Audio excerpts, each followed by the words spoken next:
ఇరాన్లో మత గురువు ఖమేనీకి వ్యతిరేకంగా దేశవ్యాప్తంగా నిరసనలు తారాస్థాయికి ఎగబాకాయి. డిసెంబర్ 27 నుంచి మొదలైన నిరసనలు ప్రస్తుతం దేశవ్యాప్తంగా విస్తరించాయి.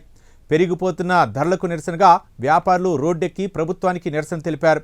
దేశంలో ప్రస్తుతం ద్రవ్యోల్బణం చుక్కలనంటించింది. నిత్యావసర ధరలు సామాన్యుడికి అందుబాటులో లేకుండా పోయాయి. ఆర్థిక వ్యవస్థ ఎక్కడికక్కడ స్తంభించిపోయింది. భద్రతా దళాలకు నిరసనకారులకు మధ్య చెలరేగిన ఘర్షణలో సుమారు 7 పౌరులు ప్రాణాలు కోల్పోయారు. దీంతో దేశవ్యాప్తంగా నిరసనలు మరింత ఊపందుకున్నాయి. మల్లాలు ఇక దయచేయండి అంటూ ఇరాన్ పౌరులు కొత్త పల్లవి అందుకున్నారు. ప్రత్యేక కథనంలో ఇరాన్లో జరుగుతున్న తాజా పరిణామాలపై మరింత సమాచారం తెలుసుకుందాం.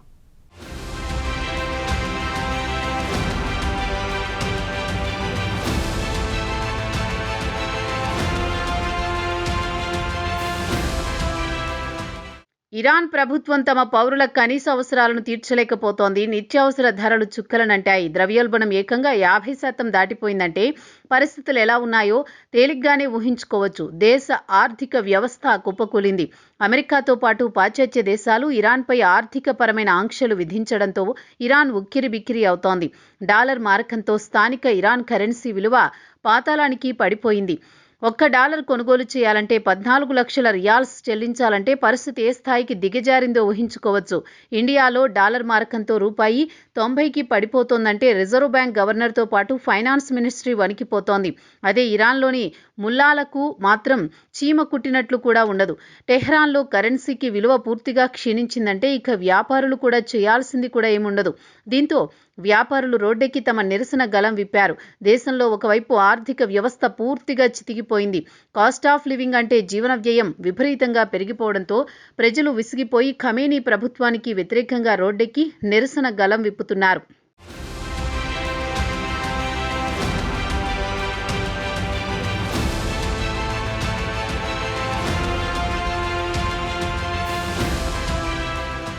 దేశంలోని పలు నగరాల్లో నిరసనకారులకు భద్రతా దళాలకు మధ్య జరిగిన ఘర్షణల్లో 7 వ్యక్తులు ప్రాణాలు కోల్పోయారు.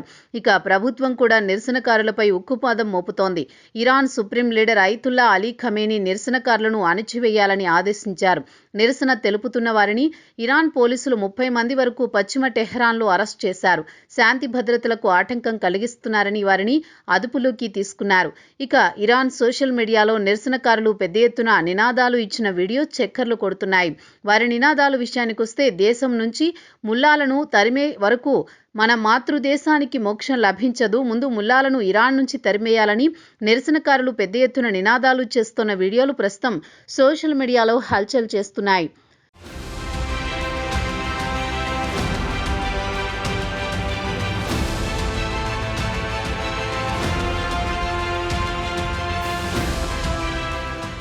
చివరగా ఇరాన్లో ఇలాంటి నిరసనలు 2022లో 22 ఏళ్ల మాషా అమీనీ మృతి సమయంలో చూశారు.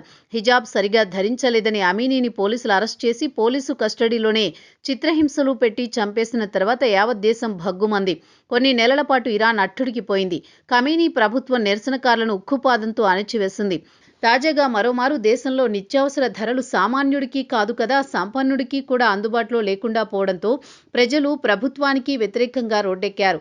డిసెంబర్ 27 ఆదివారం వ్యాపారులు తమ దుకాణాలను మూసివేసి ప్రభుత్వానికి వ్యతిరేకంగా నిరసన చేపట్టారు.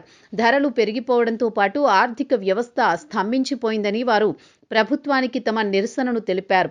అటు నుంచి వారి నిరసన కాస్త దేశవ్యాప్తంగా విస్తరించింది. దీంతో భద్రతా దళాలకు నిరసనకారులకు మధ్య ఘర్షణ జరగడంతో బుధవారం 2 చనిపోగా గురువారం 5 ప్రాణాలు కోల్పోయారని అసోసియేట్ ప్రెస్ ఒక నివేదికలో పేర్కొంది.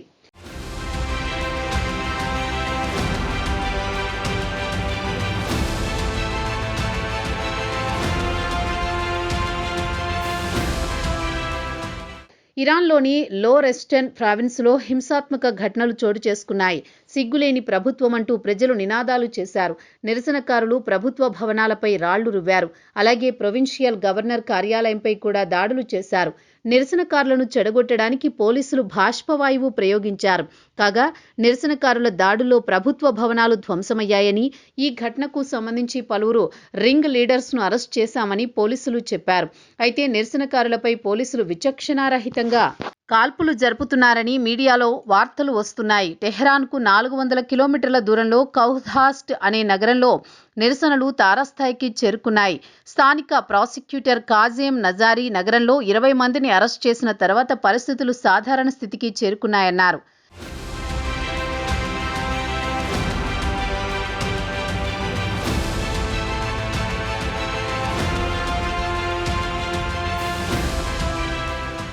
ఇక ఇరాన్లోని ప్రతి నగరంలో యువకులు రోడ్డెక్కి ప్రభుత్వానికి వ్యతిరేకంగా నినాదాలు చేస్తున్నారు. తమ ఆగ్రహాన్ని జాతీయ జెండాపై చూపిస్తున్నారు. ఇరాన్ ఇస్లామిక్ రిపబ్లిక్ జాతీయ జెండాను రోడ్డు మధ్యలో తగులబెడుతున్నారు. దేశం నుంచి ముల్లాలు తరిమి కొట్టే వరకు మన మాతృభూమికి స్వేచ్ఛ లభించదని పలువురు స్టూడెంట్స్ సోషల్ మీడియాలో పోస్టు పెట్టారు. ఇరాన్ నుంచి వస్తున్న వీడియోల్లో ఎక్కువగా ప్రజలు ముక్త కంఠంతో రోడ్డుపైకి వచ్చి ముందు ముల్లాలను ఇరాన్ నుంచి పంపేయాలని డిమాండ్ చేస్తున్నారు. నియంతృత్వం నశించాలి అని నినదించారు. ఇక ఎంత మాత్రం ఇస్లామిక్ రిపబ్లికన్ భరించలేమని ప్రజలు ముక్త కంఠంతో గళం విప్పుతున్నారు. అయితే ఇరాన్ పౌర ప్రభుత్వం ప్రెసిడెంట్ మసూద్ పెజెష్కియాన్ మాత్రం నిరసనకారులతో కాస్త ఉదారంగా వ్యవహరిస్తున్నారు. నిరసనకారులతో చర్చించాలనుకుంటున్నారు.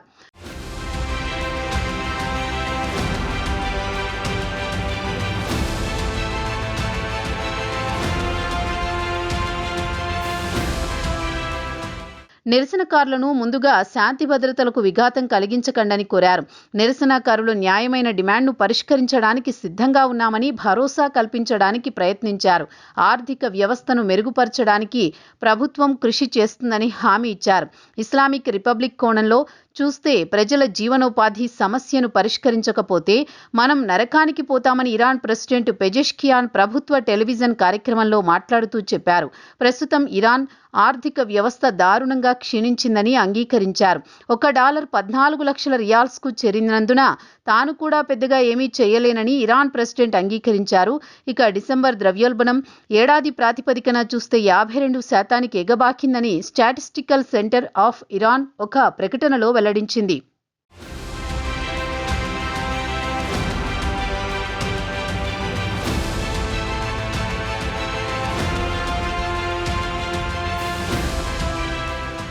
ద్రవ్యోల్బణాన్ని అదుపు చేయడానికి ప్రభుత్వం అందుబాటులో ఉన్న చర్యలను తీసుకుంటుందన్నారు ఇరాన్ ప్రెసిడెంట్.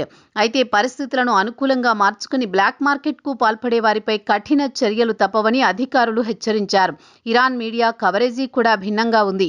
కొన్ని మీడియా సంస్థలు దేశం ఆర్థిక సంక్షోభం వల్లే నిరసనలు ఏర్పడుతున్నాయని కవరేజీ ఇస్తే కొన్ని అల్లరి ముక్కలు విధ్వంసానికి పాల్పడుతున్నాయని కవరేజీ ఇస్తున్నాయి. ఇక ఇరాన్ ప్రభుత్వం నిరసనల వేడిని తగ్గించడానికి బుధవారం సెలవు ప్రకటించింది. చలి విపరీతంగా ఉన్న కారణంగా సెలవు ప్రకటించినట్లుగా వివరణ ఇచ్చుకుంది. ఇరాన్లో వారాంతం విషయానికొస్తే గురు, శుక్రవారాలు, శనివారం నాడు ఇమాం అలీ పుట్టినరోజు సందర్భంగా సెలవు కాబట్టి బుధవారం నుంచి వరుసగా 4 రోజుల పాటు సెలవులు. కాబట్టి చాలా మంది సెలవు కారణంగా ఇతర ప్రాంతాల్లో గడపడానికి వెళతారని, దీంతో నిరసనలు తగ్గుముఖం పడతాయని ప్రభుత్వం భావించింది. తీరా చూస్తే నిరసనలు రోజురోజుకు పెరుగుతున్నాయే తప్ప తగ్గడం లేదు. ఇరాన్ ఆర్థిక వ్యవస్థ భ్రష్టు పట్టడానికి ఖమేనీ లాంటి వారు ఒంటెద్దు పోకడలే కారణమని ఇరాన్కు చెందిన మేధావులు కూడా మండిపడుతున్నారు.